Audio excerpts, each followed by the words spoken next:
Hello and welcome to the third video in the series on the WPL 16th scale C14 Toyota Hilux. In today's video I'm going to be installing the electronics, having built the car in the previous video. What I've chosen to do is, first of all, I'll be using the Servo which actually came with the kit version of the truck, so I'll be putting that in a moment. I'll be using a Tamiya TEU 105BK ESC, and it's probably about the largest thing you can fit in here, but I had one lying around and I think it's going to fit. The motor which comes in the kit version is a 180, which is slightly larger than the kind which comes in the ready to run, so we'll be going with that. I have actually already pre-soldered this and I know that it goes the right way around. The receiver, I'm going to be using an orange 3-channel radio which is Spectrum compatible, and I'll be using my DX3C. Unfortunately, the newer models of Spectrum radio don't work with these receivers. However, the receivers which are the same size as this that do work with the newer Spectrums would do the job the same as this and fit just as well. Now the first job is to sort out the steering servo. I've already put the horn on, and the kit version comes with a number of servo horns, and the one that you want is the straight arm one. You could equally use any of the others, but you'd have to chop something off. This, I've already bound the receiver and I've centered this servo so I know where it goes, and so that's that. When you're putting the screw into the receiver, you have to be really careful that you don't accidentally turn the thing around and strip the gears. One of the ways that I've found to avoid that is to actually hold onto the servo horn rather than the servo when you're doing it up. That way you're not pushing against the motor in there. Okay, so that's nice and tight. Also, having experimented, I've worked out that the best hole for me to use is actually this one here, the second from the bottom. The next challenge that you've got is to find a way of attaching this steering arm to the servo, unless you're going to replace it with a rod and ball joint. What I'm trying to do with this kit, as far as possible, is just use parts which are either easily available or people are likely to have or come with a kit. What I have found is that if you use the rubber grommet that comes with the servo horns, which is actually meant for mounting the servo onto something, and you push that into this arm here, and I'll just try and do that quickly. Got to be careful not to make a hole in it if you can use a screwdriver, but it's fairly easy to get in. Once you've got it coming out the other side, it's easy enough to pull. Okay, that is now in. If I then pop one of these little silver pieces, which again comes with the servo horn kit, in, and I'm going to push it in from the back. It could be from the front or the back, it doesn't make a lot of difference. What that will do is it will reduce the size of the hole in there and give it something firm, and then what I'm going to do is I'm going to put one of the screws that yet again comes with the servo horn kit. I'm going to put that through here, and that is going to go into the second from bottom hole on the servo.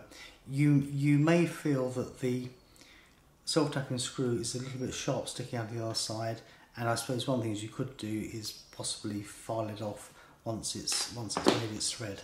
I'm not too worried about that, so I'm going to leave that. The next thing for me to do is to mount the servo in the car. Now I think that with the ready to run version, I have a feeling, and I'll just pop this in, it's just a push fit. I have a feeling that maybe the board which comes with that holds the servo down, but as it stands, there is certainly the potential after a while for this to move around. So my solution to that is to use the other screw which comes in the servo horn set, put a washer on it, and this I think is probably an M4 washer, and there is a hole just behind the servo there, and with a bit of luck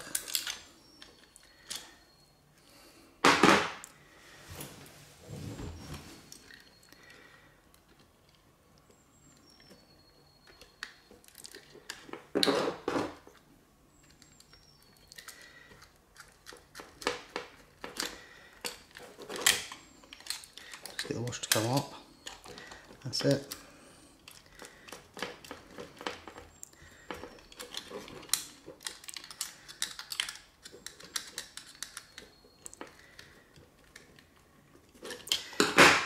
That should stop the servo ever wanting to move around.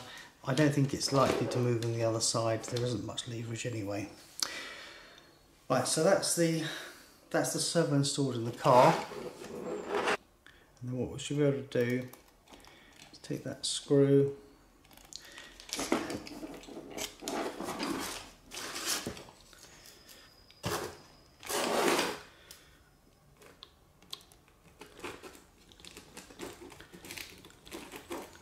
taking my finger out of the way behind there because it's quite sharp.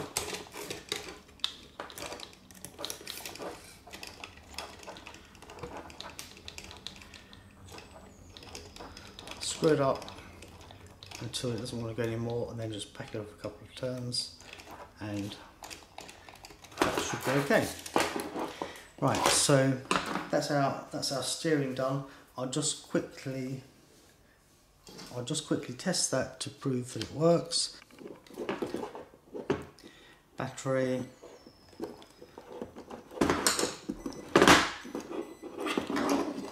Switch the radio on. And put the steering servo in. Sorry, put the speed controller servo in, and that seems to be working perfectly. And I've got the steering going to about the maximum travel that it will take. I did have to limit the movement on the servo arm in this direction because it was starting to bind, and that was about 80% that way, and it's 100% that way. When I installed the speed controller, I did test it to see which way around it went, and in this case the yellow wire of the speed controller, which I've connected to a thinner red wire, actually goes to the red terminal on the motor, and the blue wire coming off the speed controller, which I've then got going to a black wire, goes to the other side. The biggest challenge that I was likely to have with all of this was actually fitting it all in. So I'll just show you how I managed to go about that. Now, the speed controller has got these calling fins on it, and if you position it all carefully, it can actually sit down behind the servo there. And because I don't want it moving around, what I'm going to do is I'm going to put a bit of double-sided sticky tape there just to hold it in place. I don't want a large amount of this foam tape in case I want to get it off again, but I do want it not jumping around when the truck's going along.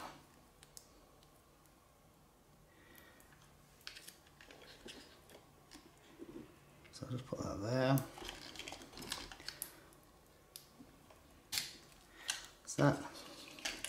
And then pull these wires all out of the way.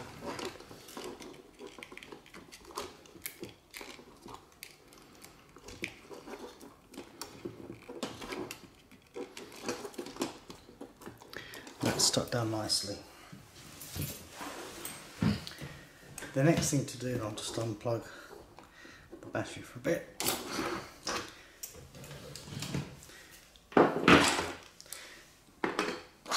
The next thing to do is to find somewhere to put the receiver, and that I'm going to mount immediately in front the speed controller. With a pair of cutters, I did trim a tiny bit off this piece of plastic here. I probably chopped it back about 4 or 5 centimetres, so I just snipped it, and that gives me the room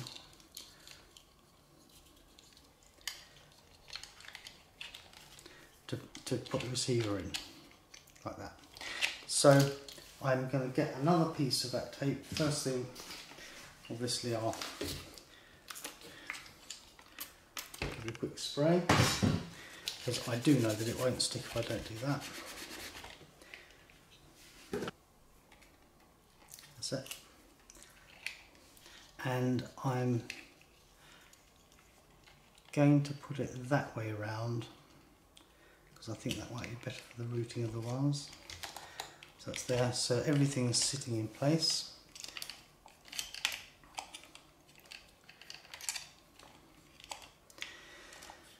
Right, so the next thing to do is just to tuck the wires away a bit neatly, to be honest. I've bypassed the switch on the speed controller. I don't have a small enough switch to go in the front there, and I don't think it really matters. I'm quite happy to have the model turning on and off when I plug the battery in and out. A lot of my models, especially the helicopters, only work that way anyway. So that's something that I might revisit, but I'm not sure. In fact, what I'll do, rather than using a cable tie, I'll just put a bit of masking tape over it, and that should hold it all in place.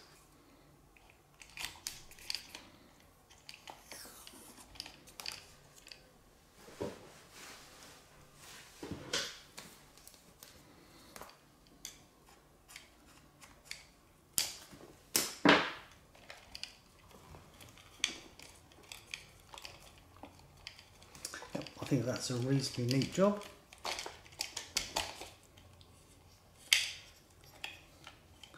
Make sure that I've got the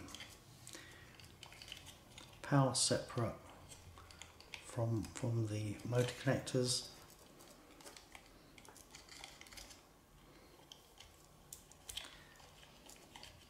Those will sit neatly there. I don't particularly want loads of wire hanging about near the motor, because if it catches on anything it'll just pull the wires out.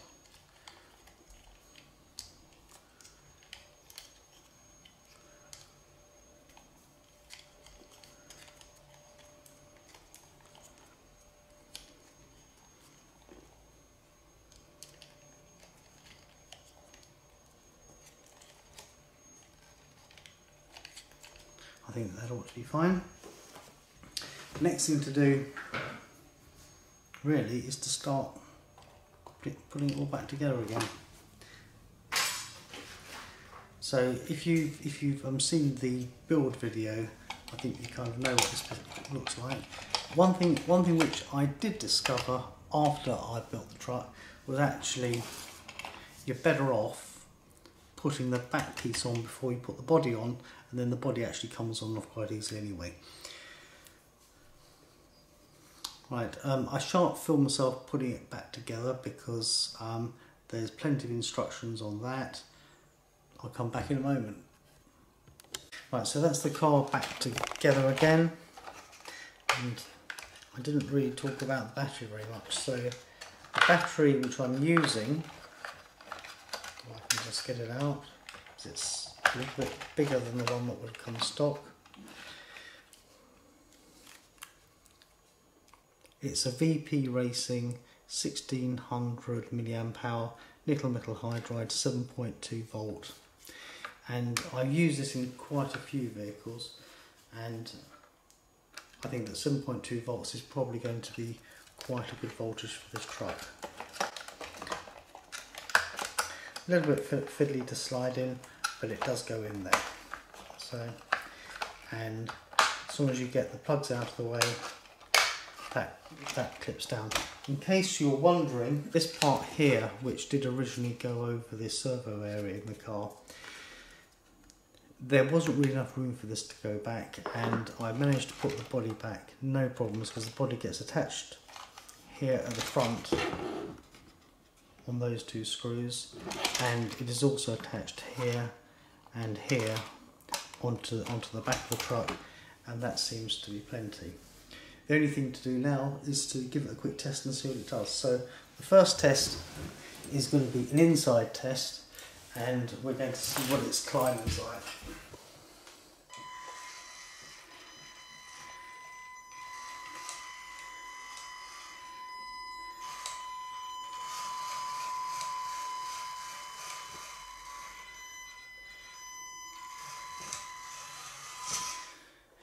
That was pretty impressive, I would say.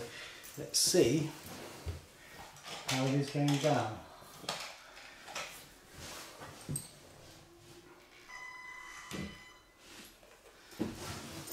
So put my foot at the bottom.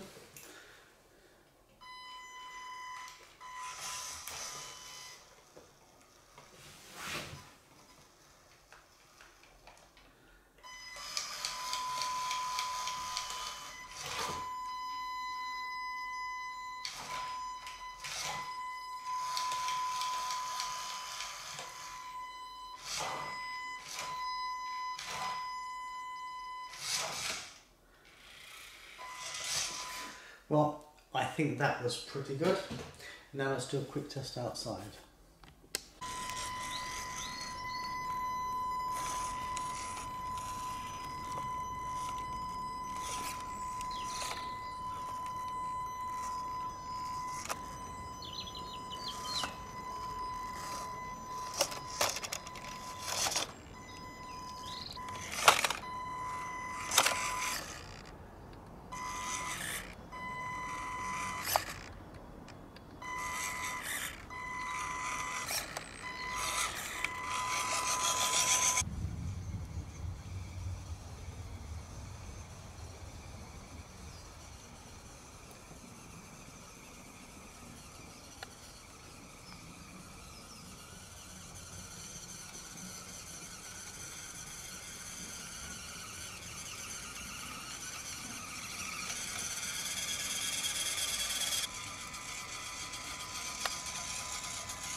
In conclusion, I think that this conversion so far has been a total success. I'm really pleased with this little truck. I think that for £25 or whatever it costs, and plus the cost of a relatively cheap speed controller and a receiver, both of which I had lying around anyway, I've got myself a nice little truck. It's very portable, probably quite good for taking away. I hope you found this video useful and interesting, and if you enjoyed it, please give it a thumbs up. And if it's your first time here on the channel, please subscribe. If you've got any questions, please ask them in the comment section below. Thank you for watching.